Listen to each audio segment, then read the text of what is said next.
ناوی خوای گەورە سڵاوتان لێبێت بەڕێزان کۆناغی دووەمی کۆنتڕۆڵکردنەوەی ئۆپەراسیۆنەوەی مووسڵ دەستی پێکرد دەسەڵاتی داعش لە شاری مووسڵ بەرەوەی کۆتایی دەچێت بەڵام تاکوێتەیز ڕێکەوتنێکی سیاسی و سەربازی بۆ قۆناغی دوای داعش و بەڕێوەبردنی شارەکە لە نێوان لایەنە پەیوەندیدارەکاندا ئەنجام نەدراوە. بەمیێدەرێک لە بەڕێزان لە ستۆدیۆی سەرەکی دکتۆر سعید کاکەی پسپۆری سەربازی و استراتیژی هەروە لە هەولێرەوە سەلیم کۆیی ئەندامی سەرکردایەتی کۆمەڵی ئیسلامی کوردستان تاوتوی ئەم پرسە دەکەین لە سەرەتادا راپۆرتێک دەبین دواتر لەگەڵ میوانەکانمان درێژە بەم پرسە دەبین.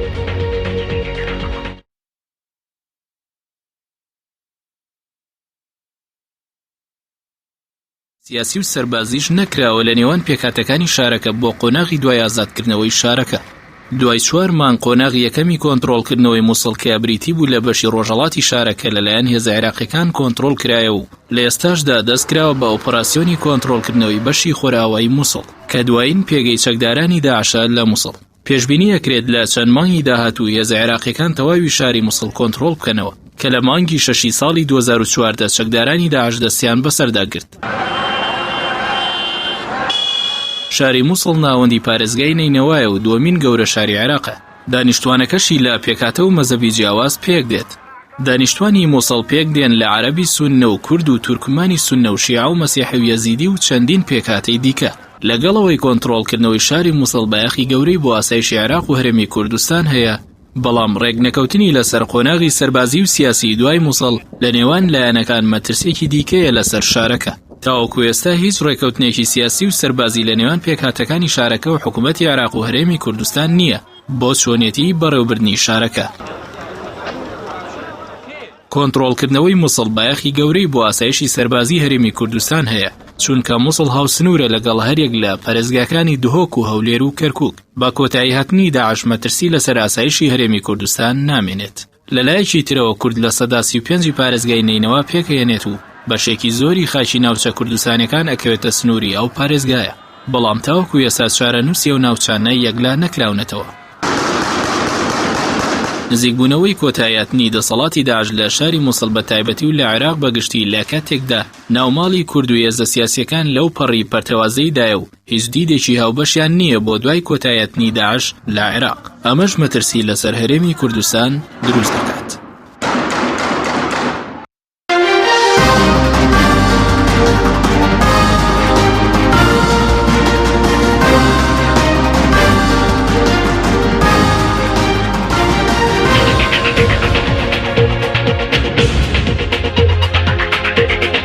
سڵاوتان لێبێت بەڕێزان، سوپاس بۆ میوانەکانمان کاکتۆر بەخێر بێن. ئەگەر سەرەتا لە بەڕێستانەوە دەستپێکی زۆر سوپاس بۆ ئەمەدەموتان. زۆر سوپاس خۆتان دەزان بینەرانی بەڕێزیشتان. ئەمڕۆ قۆناغی دووەمی ئۆپەراسیۆنی کۆنتڕۆڵکردنەوەی مووسڵ ڕاگەیەنرا بۆ کۆنتڕۆڵکردنەوەی بەشی خۆرئاوە. جیاوازی چیە لە نێوان مەسەلەن بەشی ڕۆژهەڵات لەگەڵ خۆرئاوە لە ڕووی سەربازیەوە کامیان بۆ سوپای عێراق ئاسانتر کۆنتڕۆڵ دەکرێتەوە؟ بەڵێ ئەگەر بێت و بڕوانیتە جیاوازیەکان زۆرن. یەکەم لە کاتەی دیموگرافی ڕۆژهەڵاتی مووسڵ جیاوازە لەوەی کە لە ڕۆژاوای مووسڵ هەیە. پێکاتە دیموگرافیەکەی ڕۆژهەڵاتی مووسڵ زۆرینە با بڵێن ئەگەر کورد نەبن عەرەبیش لەوێیان، تورکمانی تایە، ئێزدی تایە، کەمە نەتەوایەتی و ئاینیەکانی زۆرتیایە بە چاو لای ڕاست با بڵێن دەسە ڕاست وایە ڕۆژاوای شارەکە کە ڕێژەی کورد لەوێ زۆر کەمترە لەوەی کە لە ڕۆژهەڵات هەیە. لەوانەیە لە 10 بۆ 15 پێکاتی کورد لەوێ هەبێ. بەڵام بەزگەرەکی تایبەتمان هەیە ئێستا لەو بەری ڕاست کە ئێستا کۆنتڕۆڵ نەکراوەتەوە گەڕێکی تایبەت بە کورد هەیە یاخوتەنە لە ڕۆژهەڵاتەیە کە کۆنتڕۆڵ کراوەتەوە؟ نەخێر، لە ڕۆژئاوا لە ڕەخی ڕاستە گەڕێکی کوردیمان نییە، بەڵکو لە ناو گەڕەکە عەرەبەکانە دانیشتوانی کوردمانەیە کە وەکوتم لە 10 بۆ تا لە 115 دانیشتوانەکەی کوردن کە تێکەڵن لە کوردی سوننە و ئێزدی و شەبەک و چەند خانەوادەیەکی کاکەی و ئەمانە. مایەوە خاڵێکی تر کە گرنگی ڕەخی ڕۆژئاوا بە بەراورد لەگەڵ ڕەخی ڕۆژهەڵاتە. لە ڕەخی ڕۆژئاوا زۆربەی بنکە سەربازیەکان لەوێدان بۆ نمونە معسکەری غەزالی فڕۆکەخانەی مووسڵ کسک کە دەکەوێتە سەروی ڕەخی ڕۆژاواوە یعنی نزیکەی 35 کیلومتر سەربازگەی کسک لە هینەوە دوورە لە ڕەخی ڕۆژ ئاوای شارەکەەوە دوورە معسکەری وەکوتم غزلانی هەر لە خوار ڕۆژاوای ڕەخی مووسڵەوەیە اینجا فڕۆکەخانەی مووسڵ کە سەربازگەیەکی گەورەشی تایە ئەمانە ینی پێگەی استراتیجین کە زۆر گرنگە بۆ لایەنی عێراقی بەتابەت سوپای عێراق ئەمانە بە زووتری کات بگرێتەوە زۆر باشە بەڵام کامیان لە ڕووی سەربازی و قورسترە بۆ کۆنتترۆلکردنەوە ئەوەی کە بە 4 مانگ تەواویان کرد مەسەلەن بەری ڕۆژهەڵات کە ئێستا کۆنتترۆل کراوەتەوە یاخودەوەی کێستا بەری ڕۆژاوە کە دەستی پێکراوە من پێم وایە بەری ڕۆژ هەڵات قورستر بوو لەوەی کە بەری ڕۆژاوە بۆ چونکی پێکاتەکانی بەری ڕۆژهڵات تێکەڵ بوون جیاوازتر بوون لە هەمان کاتیشە هاوکار بوون وەکەوەی ڕۆژاوانیە زۆرینەی دانیشتوانەکە لە بەری ڕۆژاوایە نزیکەی 800,000 کەس لەبەری ڕۆژاوا دانیشن لە ژێرەوەی کە معلومات هەبێت چەند لە ژێر دەستی داژماون لەو منتیقەیە ئێستا کۆنتترۆل نەکراوەتەوە زۆربەی هەر زۆریان لە ژێر داعشان لە ژێر دەسەڵاتی داعشان وەکوتم ڕەخی ڕۆژاوا زۆربەی هەر زۆری عەرەبە لایەنی کەم لە 85 ژمارەی چەند لە دانیشتوانی ئەو ئێستاوەی کەماوە لە ژێر دەستی داعش وەکوتم بە 800 تا 850,000 کەسە بن کە مەترسی ئاوارەبوونی وەکو بەپێی ئەو راپۆرتانەی کە ڕێکخراوی ئۆکسفام و نەتەوە یەکگرتوەکان باسییان کرد باسییان لە مەترسی بەسەر ژیانی 750,000 کەسەیە کە لەوانەیە ئەمانە ئاوارە بن ئەم 750,000 کەسێ بەپێی تەخمینی لایەنی کەمی ئەو ڕێکخراوانەیە بەڵام بەپێی ئەو زانیارەی کە من هەمە و لایەنی عێراقی باسی لێ دەکەن لە 800 تا 850,000 هاوڵاتی لە ڕەخی ڕۆژاوای شارەکە نیشتەجێ بوونە ئەوێشمان لەبیر نەچێ هەندێک هاوڵاتی ترک لە ترسی بۆمباران وین ناچار بوون کە ئاوارە بنە ڕەخی ڕۆژ ئاوای شارەکە بۆیە ڕادە و ڕێژەی دانیشتوان لە ڕەخی ڕۆژاوا زۆرترە لەوەی کە لە ڕەخی ڕۆژاوای و لەوەی کە ئاوارەی کەمپەکانی ئاوارەبوون بوون سپاس دەکەم دۆتەگرم و لای بەڕستکاتۆر ئەگەر بچینە هەولێر لای کاک سەلیم کۆیی کاک سەلیم زۆر سپاس بۆ بەشداریکردن لە بەرنامەکەماندا ڕای بەڕستان لەسەر مەسلەی دواکەوتنی کۆنتترۆلکردنەوەی مووسڵچیە کە پێشتر عبادی باسی لەوە کردووە بەڵێنی بە خەڵکدا بوو کە ساڵی 2016 ببێتە ساڵی کۆتاییاتنی داعش لە عێراقدا بەڵام تاکو ئێستا ئێمە دەبینین داعش بە تەواوەتی و دەرنەراوە لە عێراقدا بە تایبەتی لە بەشێکی گرنگی شاری مووسڵ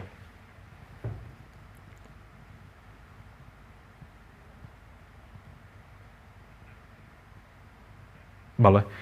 دواتر دەگەڕێنەوە لای بەڕێستان کاکتۆرەگە بگەنم و لای بەڕێزت سەبارەت بە پێکاتەی و هێزانەی کە ئێستا بەشداری شەڕەکە دەکەن بۆ خۆناغی دووەم بۆی بێت تەواوی داعش لە مووسڵ لەناوبەرن پێکاتەی هێزەکان چۆن دابەش بووە کێن بەشدارن کورد هیچ ڕۆڵێکی لەم خۆناغە لەم قۆناغە لە بابڵێن قۆناغی کۆتا بۆ یاخود قۆناغی سیەم تا ئێستا کورد جگە لە پشگیری ینی بەشدار نەبووە لە ڕەمی هێرشەکانە و بەشداریش نابێت و بە باشیشی دەزانم کە بەشدار نەبێت بۆ چونکی وەکوتم زۆرینەی دانیشتوانەکە یەک عەرەبن دوو کێشە سیاسیەکان ئاڵۆزترەکات بۆیە باشترە کە کورد بەشداری نەکات و بەشداریش ناکات لەم قۆناغی داهاتوە کە ئەمڕۆکە هین ئیعلانیان کرد ڕایانگەیە ئەی پێکاتەی هێزەکانی کام هێز ئێستا بەشدارە سوپای عێراق بەشدارە بە هەر سێ فڕقەکانیەوە هین پۆلیسی فدرال بەشدارە دژە تێرۆر بەشدارە لە ڕۆژ ئاواشەوە حەشدی شعبی و حەشدی عەشایری بەشدارە بن بە حەشدی شعبی لە ڕۆژاوای شارەکەەوە بەشدارە بن لە باکووریشەوە بە تەمان حەشدی عەشایری کە سونەن ئەوانیش بەشداری بکەن بەڵێ زۆر باش بەس دکتۆر ئێستا لە ڕووی ئەو جوگرافیای مووسڵ ینی تاو هەمووی دەورەدرا و داعشی سەمەجالیەوەی نیە کە پێشتر بە سووریا و بە ڕەقەوە دەبەستراوە سەمەجالیەوەی نەماوە کە بەونەمونە پاشە کشێ بکەیان بڕوات بۆ ڕەقەوات و چۆ بکات نەخێر مەجالیەوەی نەماوە تەنانەت ئەگەر بێتە بیری بەڕێستان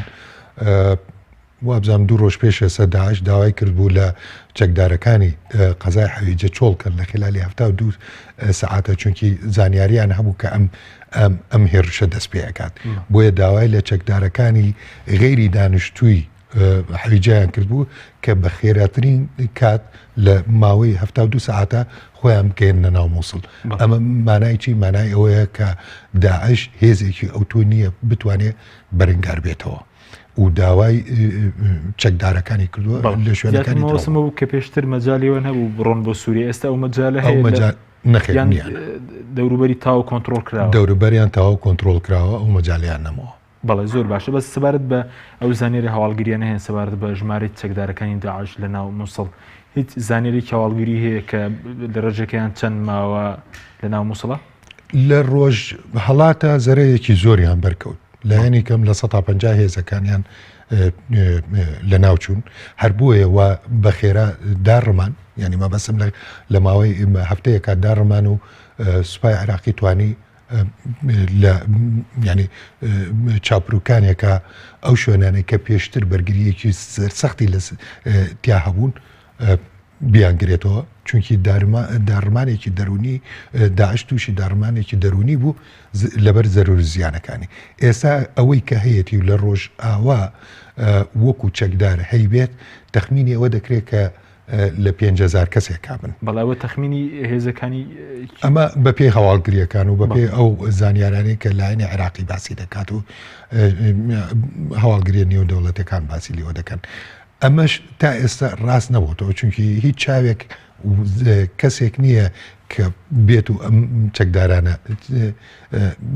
هەژمار بکات بەڵە زۆر باش پێشتر باز لە مەسەوەی تەقانەوەی جسترەکانی ئەو نێوان هەردوو بەرەکەی مووسڵ دەکرا یعنی ئێستا و مەترسیە نەماوە کە مەسەرەن ئەو جسترانە کە لە نێوان شارەکە بەیەکەوە دەبەستێنن و بتەقێنرێنەوە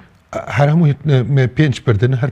5 پردەکە تەقێنراونەتەوە ئەمە لە ڕووی سەربازیەوە بۆ زیان لێزە عێراقیەکان نەداوە جوڵیان کەم دەکاتەوە بەڵام لە ڕووی سەربازیەوە نەخێر چونکی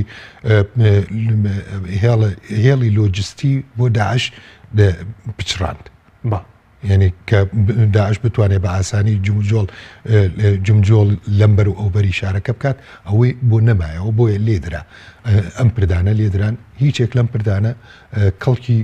سوودیان نەماوە تا دوای ئەوەی کە بەتەواوی شاری مووسڵ لە چنگی داعش باکە بێتەوە کە بەرنامە هەیە بە خێراترین کات ئەو پردانە چاکەنەوە. بەڵێ سوپاس دەکەم کاکتۆر ئەگەر بچینە هەورێت لای کاک سەلیم کۆی. کاک سەلیم زۆر سوپاس بۆ بەشداریکردن لە بەرنامەکەماندا. ڕای بەڕێستان سەبارەت بە مەسلەی دواکەوتنی کۆنتترۆلکردنەوەی تاوی مووسڵ چیە کە پێشتر عەبادی بەڵێنی دابوو بە خەڵک کە ساڵی 2016 بکاتە ساڵی وەدەرنانی داعش لە عێراق، بەڵام تاکو ئێستا مەسەلە نەتوانراوە بە تاواتی داعش لە عێراق دەسەڵاتەکەی لە ناو ببرێت. بە بۆچوونی بەڕێستانەوە کارەکەی بۆچی دەگەڕێتەوە؟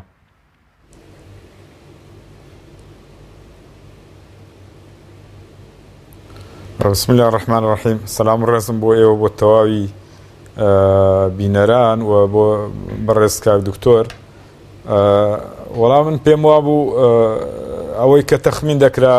بۆ شارەزانی سەربازیش کە تەخمینی ئەو شەڕیان دەکرد پێمان وانە بوو کە بەو شێوەیە ئەو شەڕە درێژە بچێشێ، بەڵام بەهۆی فراوانی شارەکەوە و بەهۆی ئەوەی کە شارێکە چواردەوری کراوەیە و ئەو تەوەقوعاتانەی کە بۆ سەربازی احتیادی دەکرێت کە بۆ هەر قیادەی هەر جەیشێک کە ئەوەی بەرامبەری یان ئەوەی لە پێشێت یان ئەوەی هجووم دەکەن ئەوەی دیفاع دەکا، بەڵام ئەو پێوەرانە هیچی لەسەر هێزی داعش تەطبیق نابێت، لەبەرەوە هێزی داعش هێزی استراتیجیەتی خۆ بپارێزن یان ئەم هێزەکە شکستیە ناوە بکشێنەوە، شەڕەکە بۆ کوشتن کەواتە ئەو کاتە تا ئەوەی دەکوژرێت دەبێ بڵێ ئەو شەڕە بەردەوام دەبێت تا هەمیان دەکوژرێن. ئەوەش بەڕاستی پێوەرێک نێو دەوڵەتیەکانیە لە هەموو دنیا وایە گەرە و هێزە زانی دەرهاقی ئەم بەرامبەری نایەوە شکستی پێدێنێ ئەوە دەکشێتەوە یان چارەسەری خۆی دەکا،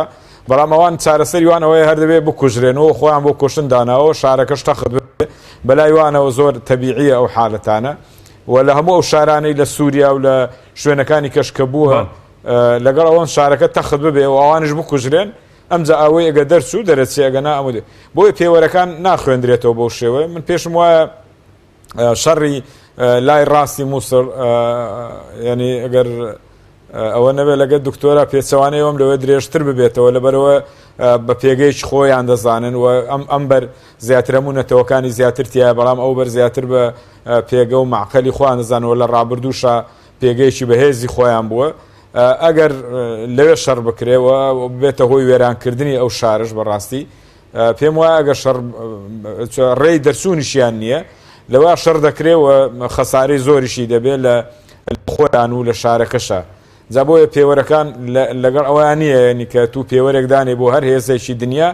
کە ئەو کاتە شکست دێنە دەکشێتەوە یان ئەو کاتەنی توانی سەرکەوێ دەکشێتەوە خەتێکدا دەنێ بەڵام ئەوان هیچ خەتێکیان نییە جگە لە وێرانکردن و کوشتنی خۆیان بەڵێ زۆر باشە خۆت دەزانی ئێستا بەستەنە لای بڵێن ڕۆژاوای موسڵماوەکە کۆنتترۆل بکرێتەوە ئەگەر ئەم جەنگە کۆتایی بیانی کارگەریەکانی چی دەبێت لەسەر عێراق بەگشتی و لەسەر هەرێمی کوردستان کۆتایی هاتنی مەسەرەن دەستەڵاتی داعش بە شێوەیەکی گشتی لە عێراق بەتابەتی لە مووسڵ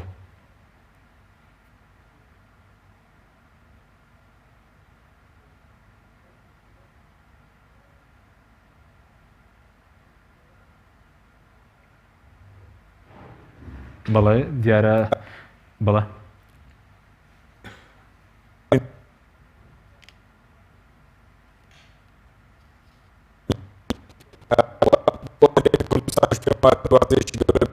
کوردستان هەرێمی کوردستانە دەکرێتەوە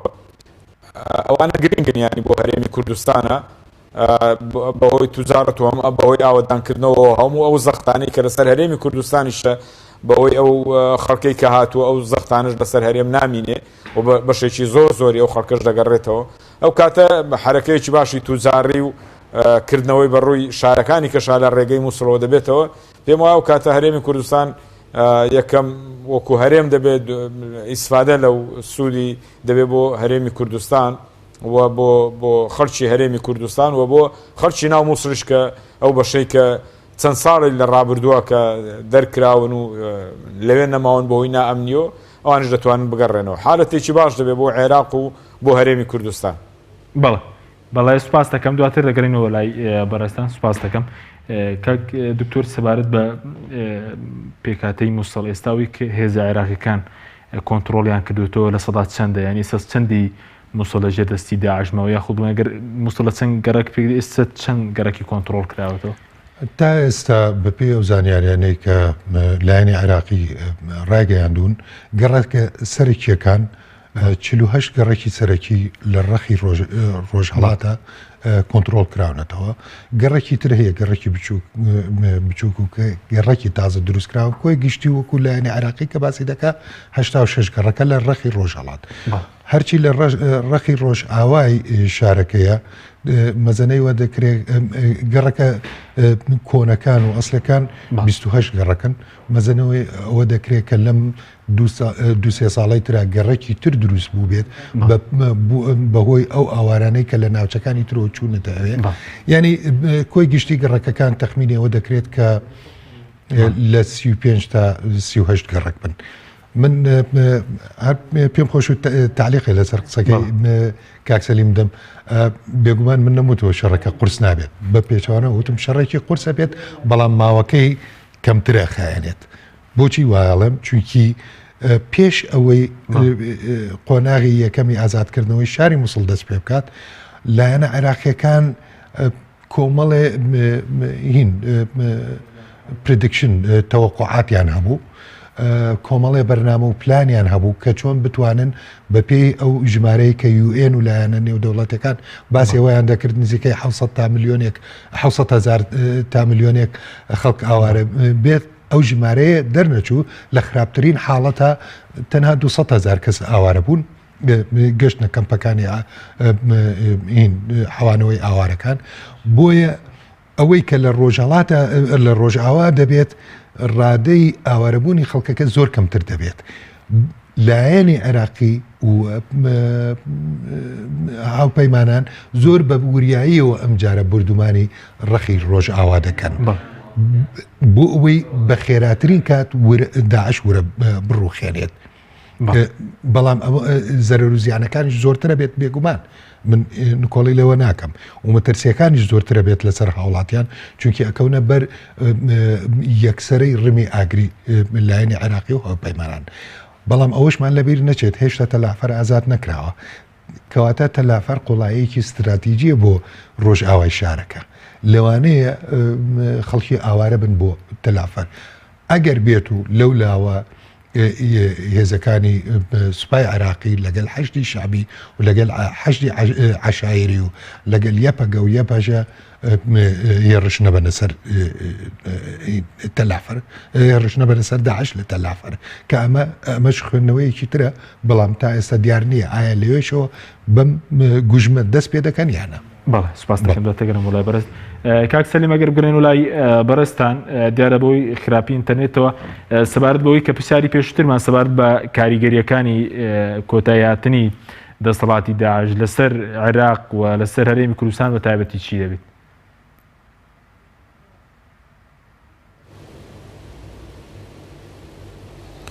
وەڵام پێم وایە بۆ خەڵکی عێراق و بۆ جێشی عێراقی بە تایبەتی سەرکەوتنێکی گەورەیە و کرانەوەیشی گەورە دەبێت لە بەرامبەر هەرێمی کوردستان بەوە شارەکانی خوارە بە تایبەتی مووسڵ و تکریت و ئەوانە و ئێمە لە ڕابردووە حرەکەیەکی گەورە لە بینی مووسڵ و هەولێر و دۆکە بووە ئێستا هەموو ئەوانە قەتع بووە خەڵکەکەی هاتووە بارگرانێکی گەورە بۆ لەسەر هەرێمی کوردستان ئەمانش وەکو بڵێ ئەو بارگرانیش نامینەوە خەڵکە دەگەڕێتەوە حرەکەیشی توزاڕیش دەبێت بۆ بیناکردنەوەی مووسڵ ژێمە دەتوانین خەڵکی ئێمە و کۆمپانیایەکانی ئێرە بتوان سوود لەوە ژوەر بگرن مەحالەتێکی باش دەبێ ینی چکە ئێمە زەرەری گەورەمان لە گرتنەوەی مووسڵ کردووە لە کاتی داعش هات و سەیتەرەی لەسەر مووسڵ کردووە لەو کاتەوە هەم مووسڵ و هەم هەولێر بە حالەتێکی خراپ و بارگرانیشی زۆر و هاوڵاتی هاتووە و خەڵک لە مووسڵەوە هاتووە بۆیە ئەم کرانەوانە هەمووی دەبێت بۆ خەڵکێرێم باش دەبێت و بۆ عێراقیش باش دەبێت و بۆ نەمانی داعشش دەکەوێتە ئەگەرێکی هەرە زۆر کە لە هەمووش ناوچەکانی کە نەمینێ و کۆتایی بە شەڕی داعش بێ و بۆ ئیعادەکردنەوەی خەڵکەکەی و بۆ ئیعادەکردنەوە ئەو بینا ئەو هەموو وە کاکتۆر باسکرە هەموو زسترانیان تەقاندوێتەوە دەبێت ئەوانش حرەکە و مەشاریعێکی گەورەی دەکەوێتێ پێم وایە ئێمەش بەشێک دەبین لە سوودمەند دەبین لەوە بەڵێ زۆر باشە بەس بەڵێ دوات ئەرویستم خاڵێکی زۆر سەرەکی لێرە ئیزافە بکەم بەسەر قسەکانی کاک سەلیمە هاوڕام لەگەڵ بۆچوونەکانی بەڵام ئێمە لەبیرمان نەچێت کە بە نەمانی داعش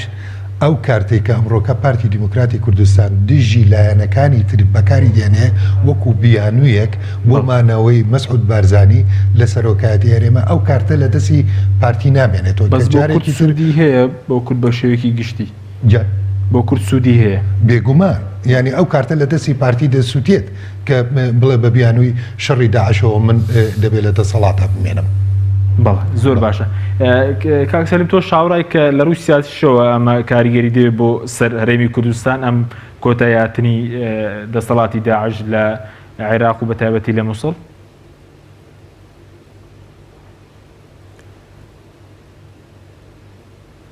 بە تاکید بەشێکی گرفتە سیاسیەکانی ئێمە پەیوەندی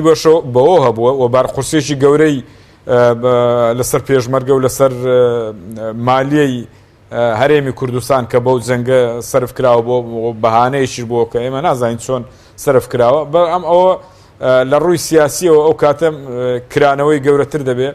وەسەی هەرێمیش بەڕاستی دەبووە پێش ئەوانە و پێش نەمانی داعش چارەسەر بکرایە ئەمانە بیان و گرتنێک بوو بەوە بەڵام خۆ نەدەکراوە بیان و بێ بە مەسەلەی شەڕی داعش پەیوەندی بە هەموو عێراقەوەیە و عێراقیش تا ئێستا لە پرسە سیاسیەکان و پەرلەمان و حکومەت بەچی نەکەوتووە ئەسڵان لە کاتی شەڕا توانیان وەزیری بەرگری بگۆڕن یانی ئەمە حالەتێک بوو لە هەموو دنیا مەقبول نەبوو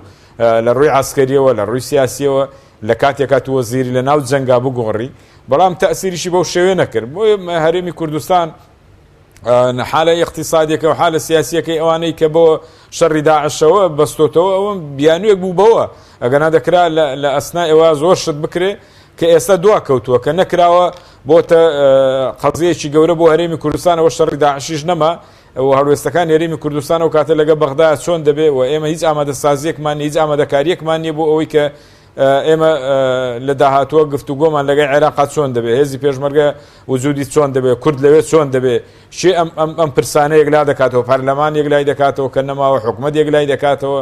ئەم هێزە سیاسیانەی لەبەرەوە لە هەرێمی کوردستانێمە نەگەیشتنە نەتیجەیە کە بتوانین ناوماری خۆمان ڕێخێنەوە هێزشمان بەرامبەر بە دەرەوەی خۆمان زۆر پێگەی زەعیف دەبێ ینی لە قسەکردن و لە گفتوگۆکردن و لەمانە بۆی ئەمە بەشێک بوو لە پێم وابوو بیان وگوتن هەم لە ڕووی اقتصادی و نەوت فرۆشتن کە جێی بۆ دەکرایەوە هەم لەبارەی قەزەی سیاسیەکەشیانەوە بەڵام پێم وایە ئێمە لەوە شکستمان هێناوە نەمانتوانیەوە ئەو پرسە جێبەجێ بکەین. بەڵێ سوپاسان دەکەم بەڵێ بینەرانی بڕێز ناوبڕێکی کورتمان هەیە و دەگەڕێنە وڵاتان لەگەڵمان بێنەوە. بەرنامەی ئەمڕۆ با سپۆنسەری کۆمپانیای ئەسێ بۆ بازرگانی مۆبایل شیری ئەڵتونسا.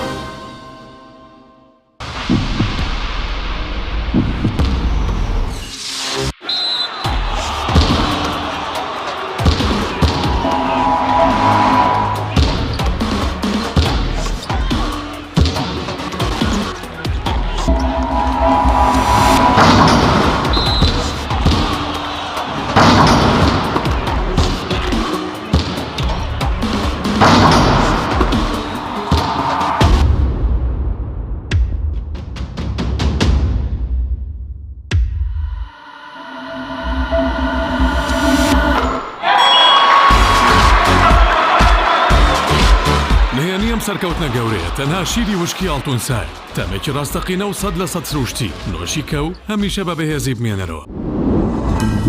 تۆپ ئارت تاکە بریکاری تۆڕی میدیایی کۆمەڵ بۆ دروستکردن و بڵاوکردنەوەی ڕیکلام. تۆپ ئارت.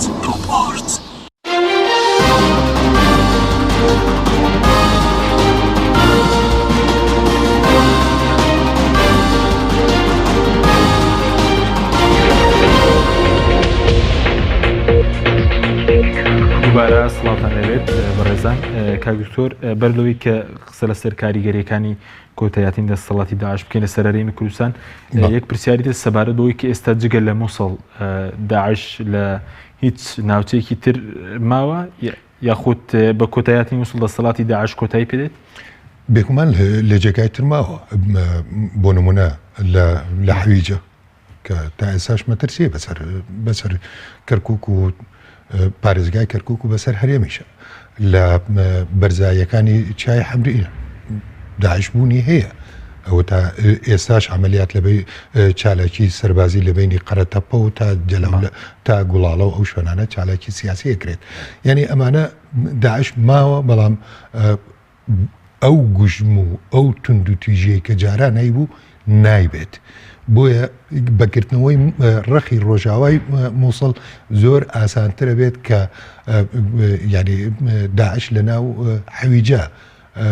هەڵۆشێتەوە یاخود بتوێتەوە چونکی ئیتر ئەو قوڵایە استراتیژیە و هەستە معنەوەی نامێنێت کە بتوانێت بەرگری لە حەویجە بکات یا لە شوێنەکانی تر بکات کە بەدەستیانەوەیە بۆ نمونە لە دەوروبەری عانە لە دەوروبەری ڕوتبە لە دەوروبەری هین ئەلبوو کەمال لەو ناوچانەی کە سنوورن لەگەل سووریا یعنی ئەو شوێنە استراتیجیانەیە بەدەست نامێنێتەوە چونکی ورە بەردەدەن دەڕوخێن کۆتایی هاتنی لە مووسڵ کۆتایی پێدێت دەست وەکو دەسەڵات وەکو دەسەڵات کۆتایی پێدێت ینی حسابی نەمانی داعشە وەکو دەسەڵات چونکی مووسڵ بە نسبەت داعشەوە ڕاستە ڕقە پایتەختی خلافەت بوو بەڵام مووسڵ بە نسبەت داعشەوە ینی کڕۆکی ئابووری ینی کڕۆکی سەربازی تۆ لە کڕۆکی ئابووری کڕۆکی سەربازیدا کڕۆکە ئابووریەکە لێ چی بۆ داعش نەوتەکەی دەفرۆشت بەڵێ نەوتەکەی دەفرۆشت ئەو نەوتەکەشی نەک تەنها دەفرۆشت بەڵکو بۆ پێداویستیەکانی ئیدارەدانی بەناو خلافەتەکەی نەوتی لە مووسڵەوە دەناردە شوێنەکانی تر بۆ ڕقا بۆ بەشەکانی سووریا بۆ کاتی خۆی بۆ تکریتی دەنار تەنانەت بۆ ڕوومادیشی دەنارد بۆ چەکدارەکانی خۆی ئێستا بەڵێ بۆ بەکارهێنانی ڕۆژانەی خۆیان بەڵام ئێستا ئەوەی نەماوە ینی لە بوارە ئابوووریەکەەوە تێکشکانی سەرەکی بەرکەوت ئێستا تێکشکانە سەربازیەکەیە کە هێزە سەربازیەکەی تەفروت و ناکرێت کە ئەمەش بوو ینی بەگرتنەوە و بە ئازادکردنی ڕەخی ڕۆژاوە ینی هێزە سەربازیەکەی داعش بە تەواویتی دێتە سەر چۆک بەڵام ئەو پێشبینی کێستەکراوە پێشتر ئابادی پێشبینی کردبوو وەکو فەرماندەی چەکدارەکان بۆ مەسەڵەن کۆتایی ساڵی ڕابردوو هیچ پێشبینێکی نێوەتر هەیە لەلایەن دەستگا هەوڵگریەکانی ئەمریکا وڵاتانی تر کە چەندی تر مەسەرەن بەتاواتی لە مەسڵ کۆتایی پێدا وەکو دەسەڵاتی بەڵە قوربان من لە سەرەتایە پار کاتێک دەستیان بە قۆناغە سەرەتایەکانی ئازادکردنی مووسڵ کرد باسییان لەوە دەکرد کە لە خلالی 2 هەفتە تا 3 هەفتە یا 6 مانگ تا ساڵێک پرۆسەی ئازادکردنی مووسڵ بەردەوام بێت من وتم نەخێر ئەو پەڕی بڕوات ئەو پەڕی 2 تا 3 مانگە خایەنێت بە پێی ئەو پلان و بەرنامانەی کە دایان نابوو بەڵام کاتێکە هاتن و چوونە تونجەلی و چوونە گەڕەکە با بڵێن ڕۆژهەڵاتیەکانی ڕەخی ڕۆژهەڵات بینیان مقاومەیەکی زۆر هەیە و بینیان خەڵکەکە بەو تەوقعاتەی کە ئەگەر بێتە دەرەوە زستان دێتە پێشەوە و کەرەسەی پێویستیان نییە ئەم خەڵکە لە خۆ بگرن و هین پلانی لە ئامێزگرتنی ئاوارەکانیان گۆڕی و بەڵکو داواشیان کرد کە ئاوارەکە لە برێەوەی خەڵکەکە بێت ببنە ئاوارە لە ناو شارەکە بمێنن ئەمە خۆی لە خۆیان پلانەکانی درێژ کردەوە بە مایەک ئێستا کەش کە ئەو خەڵکە لەوەیە ئەو خەڵکە بتەوێنێتەوەی خۆ لە سەتا لەوانەیە یعنی لە سەتا نیوەی یەک یعنی لە سەتا 99 فاریزە 9 لەگەڵ داعش نەبن خەڵکی مناڵی تایە ژنی تایە پیری تایە پەکەوتەی تایە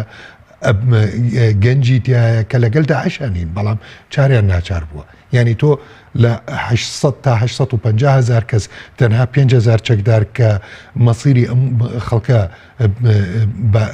بەبارمتە بگرێت و شەڕیان پێ بکات وەکو درعێک و هینێک شتێکی زۆر خەتەرناکە بۆیە ئەو مەترسەیە کە وەکو درعێکی بەکاریان بێنێت بێگومان بۆیە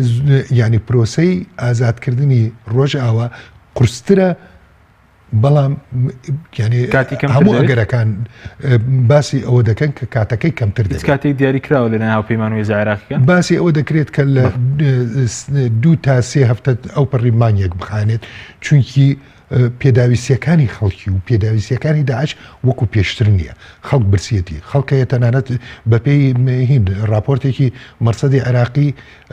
25 تا 30 مناڵ لە ڕۆژێکە لە برسێتی ئەمرن نەشیریانەیە نەهینە نە خواردنی پێدەویست و سەرەکی ڕۆژانەیانەیە کە مناڵانە پێ بژین بۆیە تەنانەت پێشنیاری ئەوەشیان کردبوو ئەگەر پردێکی ئاسمانی بگیانی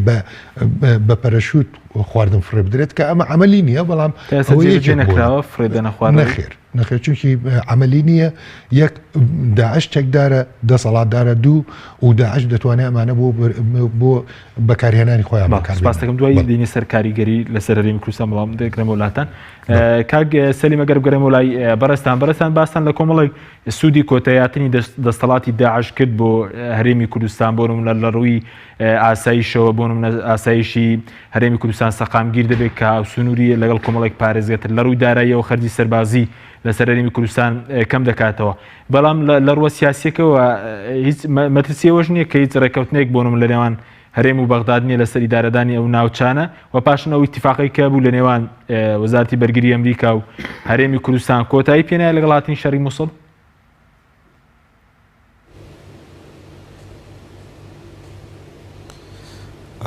بەتاکید ئەو ئیتفاقەوە کراوەکە کاتێک کە مووسڵ گیرایەوە ئەو ئیتفاقە کۆتایی پێدێ و هەشت خاڵە کە لەگەڵ عێراق و بە نێوەنگیری ئەمریکا و لەگە هێزی پێشمەرگە ئەو کۆتایی پێدێن پێم وایە وەزعی هەرێمی کوردستان لەو ڕۆ کە ئیسفادەی دەبێت بەڵام لە ڕۆ سیاسیەکەیەوە حالەتی باش نابێ لەبەرەوە ئەو دەنگ و سەدایی کە ئێستا ئێمە نەمانتوانی لە ماوەی 2 ساڵی ڕابردوو شەڕی داعش ئیستیسماری کەین و ڕێی ئەو خەڵکە نێو دەوڵەتیە بۆ لای خۆمان ڕاکێشین کە ئێمە هەم توانی ومانە جەبە بگرین هەم توانیوان وەزعی سیاسی و ئیداری خۆمان باش بکەین ئەوە لای هەموو لایەک ڕوونەکە ئێمە نەمانتوانێت وەزعی سیاسی و ئیداری خۆمان ڕێک بخەین و یەکدەنگ بین لەسەر ئەو قەزیانە بەڵام ئێستاش تەمەشا دەکەی لە هەموو ئەو کۆڕ و کۆبوونەوانەی دەرێژ دەکرێت باسی ئازایەتی هێزی پێشمەرگە دەکرێت ئێمەش بە درێژایی مێژوو لە مەسلەی هێز و شەڕ و هێزی پێشمەرگەیە لەوەیە کورتمان نەهێناوە بەڵام لە مەسلەی ئیدارەدان و سیاست و گفتوگۆ و مفەوزاتە لەوێ نەمانتوانیوە ئیداری ئەوە بدەین و ئیستراتیجێتێک بۆ خۆمان دانین بۆی بتوانین لە داهاتوە ئێمە چ دەکەین بۆی لە ماوەی 2 ساڵی داهاتوە ڕابردووە پێم وایە دەرفەتێکی زۆر گەورە بوو کە ئێمە هەموو ئەوانە ئیستیسمارکەین و بۆ خۆمان و لە بەرژەوەندی هەرێمی کوردستان کە بەڵێ هەرێمی کوردستان توانیوتی بەم بەهێز ڕوبەڕووی داعش بێتەوە هەم لە ناو خۆیان پرسی سیاسی و چاکسازی خۆی کردووە ئێمە ڕوبەڕووی هەموو ئەوانە دەبینەوە وم پێم وایە پشتگیری نێودەوڵەتیشمان لەسەر نامینێ ڕوبەڕووی ئەو ئیتفاقەش نامینێ لەگەڵ کە عێراق و ئەمریکایە ڕوبەڕووی عێراق و دەستوری عێراق و هێزی عەسکەری عێراق و ئیدارەدانی ئەو منتیقانە و بە پێم ئەو ئیتفاقانەی کە کراویشە ئەمانش داوای ئەوانەمان و جێبەجێ ئەوانەمان لێ دەکەن و ئێمە ئامادەسازیمان نیە نە بۆ مووسڵ و نە بۆ حەویجە و هەتا کەرکووچیش ینی ئەمجا ئەو گرفتانە دێتەوە بەردەمی هەرێمی کوردستان و ئێمە نە پێشنیارمانەیە و نە چارەسەریشمان بۆ داناوە کە کۆمەڵە پرۆژەشە بوو لە ڕابردووە کە ڕوبەڕووی هەرێمی کوردستان بۆ دیراسەوەش نەکراوە چکە ئێمە تا ئێستا نەمانتوانیەوە کێشەکانی ناو خۆمان چارەسەرکەین چۆن بتوانین کێشەی لەگەڵ دەرەوەی خۆمانە چارەسەرکەین بۆ ئەو گرفتێکی گەورە بوو ڕوبەڕووی دەسەڵاتی هەرێمی کوردستان دەبێتەوە ڕوبەڕووی لایەنە سیاسیەکانیش دەبێتەوە کە بەداخەوە ئێمەش بەشێکین لەوە حالەتێکی ناخۆشە لە داهاتووە بەڵام هیوادارم کە ئەمە بێتە دەرفەتێک بۆ ئەوەی کە ئێمە ئێستا هەم لە ڕێگەی پەرلەمانەوە ئەم لە ڕێگەی حکوومەتەوە ئەمانە چارەسەرکەین پێم وایە ئێستاش باشترە لەوەی کە دوومانجکەی پێ بچێیانی بەڵێ زۆر باشە بەڵام کێشە ناوخۆیەکان تەسیریان نەبووە کاریگەریان نەبووە لەسەرەوەی کە کورد بۆ مەسەلەن دوای ئەم شەڕە چی دەکات دیدێکی یاو بەشینێ بۆ لایەنە سیاسەکان هەرێمی کوردستان یەک پرۆژە یاو بەشینە بێت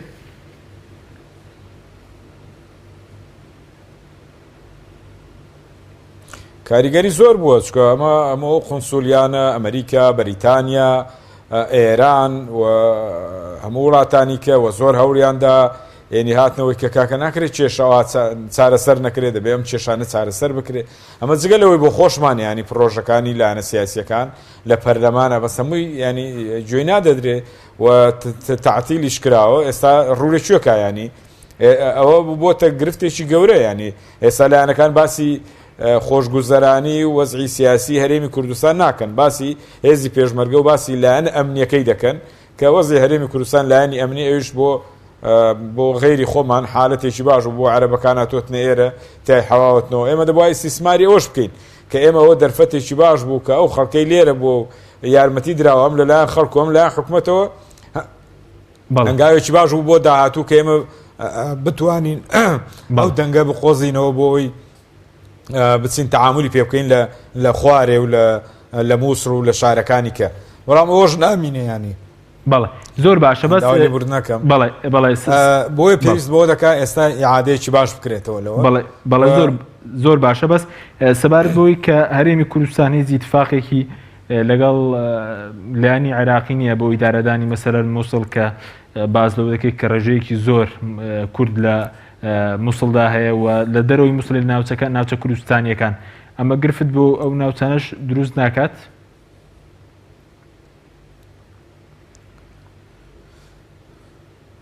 حکوومەتی عێراقی تعامل لەگەڵ ئەنجومەنی پارێزگا دەکا و لەگە پارێزگا دەکا و ڕێژەی کورد لەوێ چۆنە بەو پێ تعامل دەکا و پێشان هێزی پێشمەرگە لەوێ بووە هێزێکی زۆری کوردی لەوێ بۆ خەڵکی کورد لەوێ بووە ئێستا ئەوش بە زۆری لە زۆرەکان بۆ شەڕی داعش وانە هاتوتەوە منتیقەیە ئایا دەگەڕێتەوە یان ناگەڕێتەوە هێزی پێشمەرگەش سنوورێکیان بۆ داناوە کە وەشکاریگەری زۆر دەبێت لەسەر هەرێمی کوردستان و مووسڵ و شارەکانی تریش کە ئیتیفاق کراوە بە پێی ئیتیفاقە و ئەمریکاش لەو بینەیە کە دەبێت بگەڕێتەوە بۆ پێش شەڕی داعش ئەوەش دیارە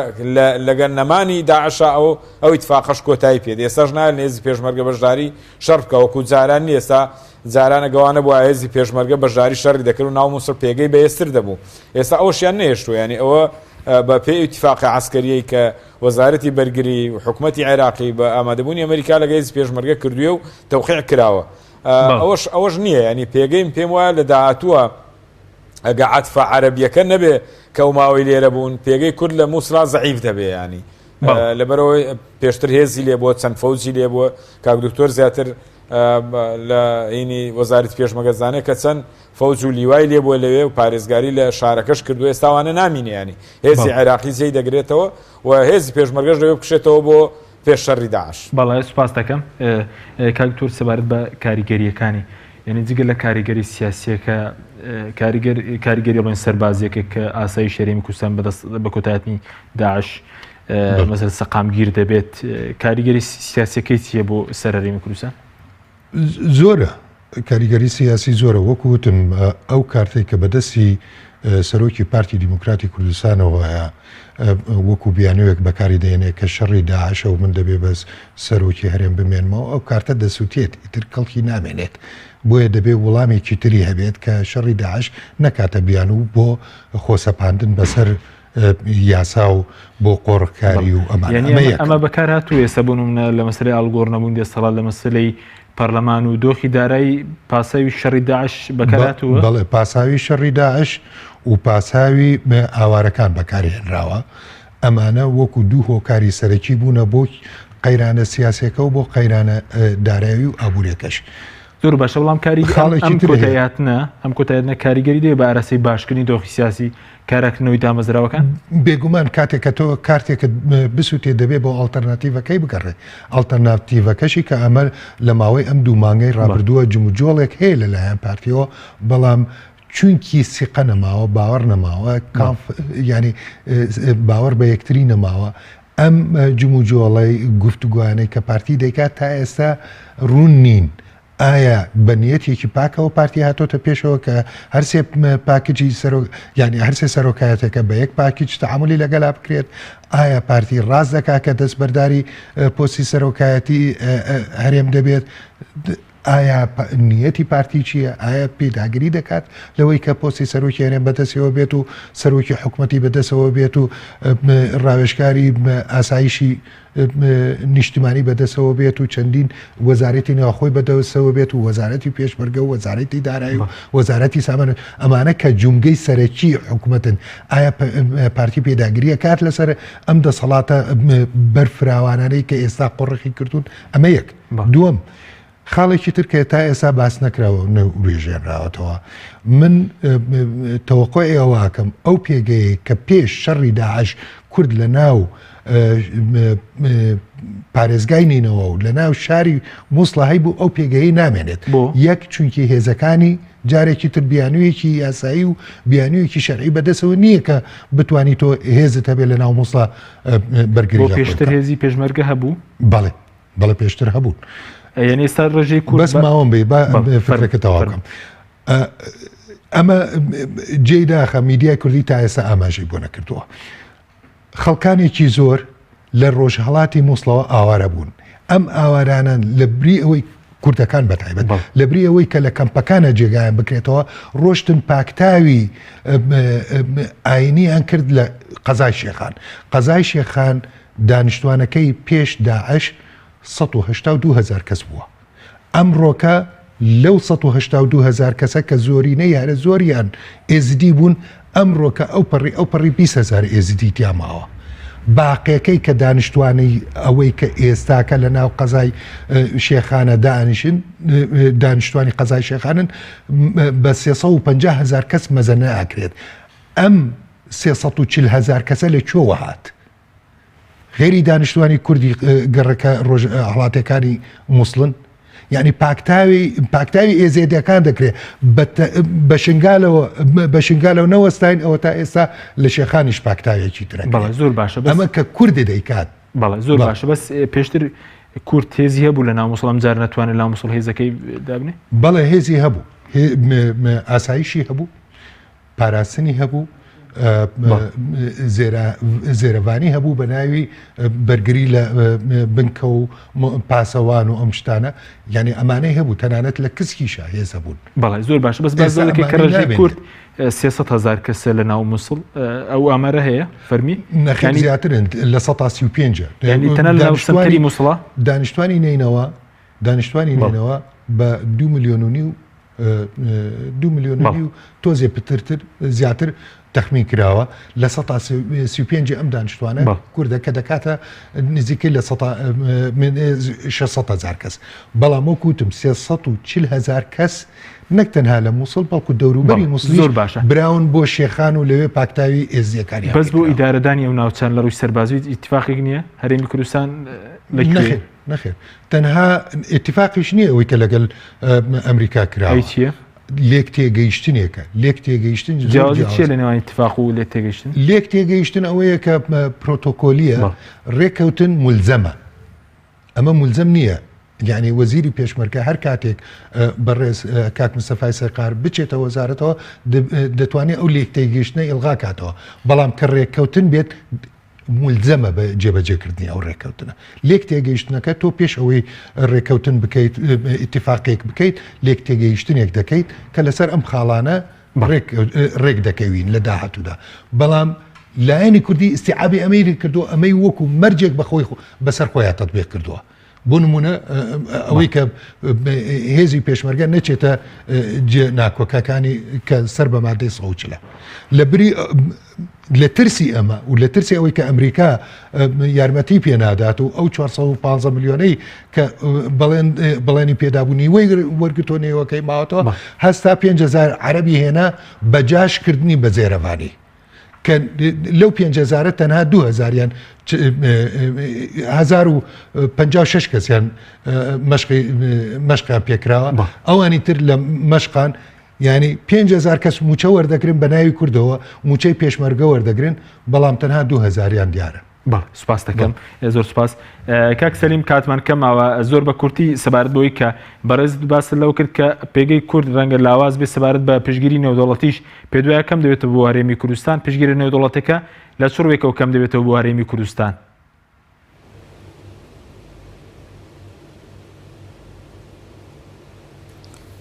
وڵالەوەی کە هەموو وەزیری بەرگری و ڕێز وزەرا و فەڕەنسا و ئیتالیاوانە داهاتن ئەو وڵاتانە داهاتن و لێرە متابعەی جەبهەی داعش و هێزی پێشمەرگیان دەکرد پێم وایە ئەوانە نامینێ و هەمووشیان تاکیدیان لەسەرەوە کردوتەوە کە ئەمە بەپێ ئیتیفاقی کاش ئیتیفاقەکە کاک دکتۆر هەشت خاڵە لە بینی عێراق و هینا کە عێراق و هێزی پێشمەرگە هەرێمی کوردستان تەوقیع کراوە و دەبێت جێبەجێش بکرێت دوای شەڕی داعشش ئەوە نامینێ یعنی ئەو ئیتفاقات بە هێزی پێشمەرگە بگەڕێتەوە و ئەگەر بە هێزی پێشمەرگەش بەشدار بێت دەبێت لە بن سەیتەرەی جێشی عێراقیا بێ ئەوش خاڵێکی بەڕاستی بۆ هێزی پێشمەرگە هەرێمی کوردستان زۆر خراپە کەواتە تو ئەو هێزەی کە لە دەرەوە جێشی عێراقی ئەگەر بەشداریش بی ئەمە اعترافێکی گەورەیە هەرێمی کوردستان کە کردوویە ئەمجا لەبێت سەیتەرەی جێشی عێراقیا بێ بەڵام ئەو پێگەی نێودەوڵەتیەکە نامینە و هەمووشیان تاکیدیان لەسەرەوە کردوتەوە و هەمووشیان دەزان وەزعی هەرێمی کوردستان ئەو پەڕی خراپیە و موچە نادرێ و نەیتوانێەوە ئیدارە و بودجەی هەرێمی کوردستان دیاری بکە و ئەو بودجەی عێراقا کە لەوێ هەر چوار فراکسیۆنەکە جێبەجێیان کردووە خەڵکی هەرێمی کوردستان چاوەڕێم پێم وایە ئیش لەسەر ئەوە دەکرێت زیاتر ئەم پێگەی ئێرە لە ڕووی نێودەوڵەتیەوە کۆتایی پێدەیان شەڕی داعش نەماوە ئەو خەتەرانی لە سەرێمی کوردستانە نەماوە و هێزی پێشمەرگەش بەشداری شەڕەکان ناکە بەڵێ سپاس دەکەم بتوانێت سەیتەرە لەسەر مووسڵەکە زۆر سپاس دەکەین سپاس دەکەین کاتمان تا و زۆر سپاس بۆ بەڕێزترین کوێندامی سەرکردایەتی کۆمەڵی ئیسلامی کە لە هەولێرەوە لەگەڵ ماوەی زۆر سپاس بۆ بەڕێسان و زۆر سپاس بۆ دکتۆر سعید کاکەی پسپۆڕی سەربازی و سەربازی کە لە سەدەی سەرەکی لەگەڵ ماوە سپاس بۆ بینەرانی سپاس بۆ هاوکاران وڵاتان